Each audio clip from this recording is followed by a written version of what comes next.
This is Banjo, and today I'm demonstrating the startup procedure for the Tornado GR4 found in Falcon BMS 4.33. I'll be demonstrating this in the GR4, though the IDS shares the same cockpit and the same startup procedure. The first step to the startup procedure is to enable main power on the engine control panel. This is a set of switches labeled engine control. When enabled, they will both enable and also enable main power, the set of toggle switches to the right. At this point, the fuel pump can be cycled into the normal position by using the rotary knob to the right of battery power, and the air source can be selected by moving the rotary on the environmental control panel.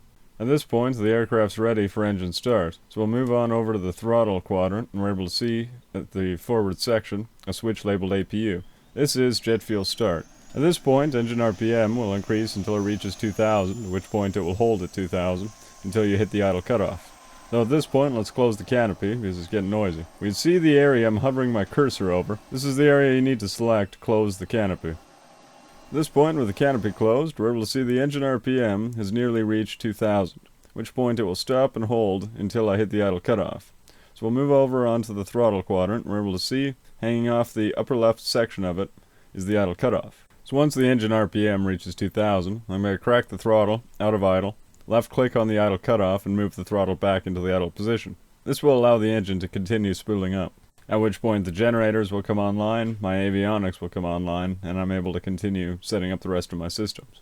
So at this point we'll just skip ahead until the engine fully runs up. At this point we'll move over to the right side and find the UHF panel and move the CNI knob from backup to UFC. Next, we'll move up to the external lights panel and activate the steady flash, wing tail, master power, and anti-collision lights. Depending on time of day, you may wish to set internal lighting as well. The toggle switch to the right of the kneeboard will enable AVI recording for those running Tach view. And just below the warning and advisories panel, we have the TACAN control panel. The large knob selects TACAN mode, and the two smaller buttons select TACAN channel. At this point, we can enable power to our avionics by cycling the 7 toggle switches on the lower central pedestal. This will cycle power to your MFDs, GPS, data link, UFC, FCC, SMS, and FCR. Next, just above this, we have our countermeasure control panel. EWS mode is selected by one of the 3 keys on the lower section, while the rest of the keys simply power the corresponding subsystem. The keys labeled 1 to 4 towards the top select the active program in use. Next, to power the HUD, we can see the rotary knob on the right side below the HUD, labeled bright. HUD color can be selected by the central rotary knob, labeled Sim Bright. At this point, we'll move on to the INS panel, which is located far back on the left panel. Moving the gray INS knob into the align position will start the alignment, and the alignment is finished once the display reads 4.0, 0.8. Moving up to the next console, we have the radio control panel. Here I'll simply move the mode selector into transmit receive plus guard. Moving further up the console, we have the volume and audio control panel. Here we can adjust missile warning volume, COM1 volume, COM2 volume, or threat warning volume. Next I'll briefly explain the Autopilot panel. The channels, starting on the lower section from left to right, are attitude, altitude, and off. Above this we have bank hold, nav hold, and a heading hold. And the Cat 1 and 3 selector is the second from the top button on the left.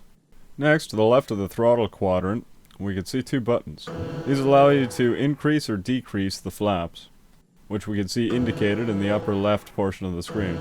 Moving further up, we have the emergency jettison, which can be found to the left of the gear lever.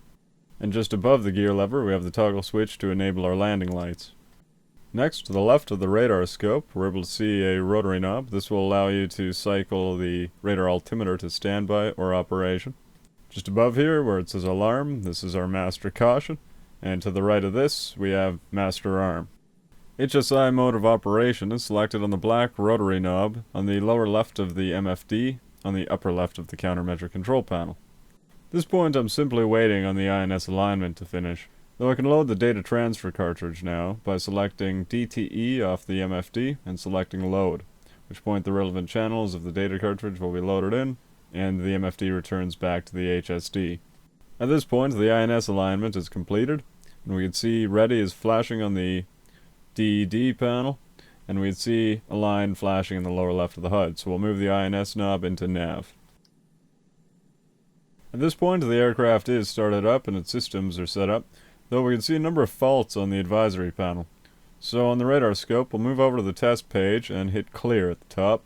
We're able to see over on the advisories panel, it cleared up all of the warning and advisory lights that were illuminated. This point to clear up the last light saying seat will enable power to the ejection seat. The aircraft is now ready to go. Though we should enable nosewheel steering, there is no push button for this, so you have to have a key binding. We can see above the gear indicator another illuminator. This will turn blue when nosewheel steering is active.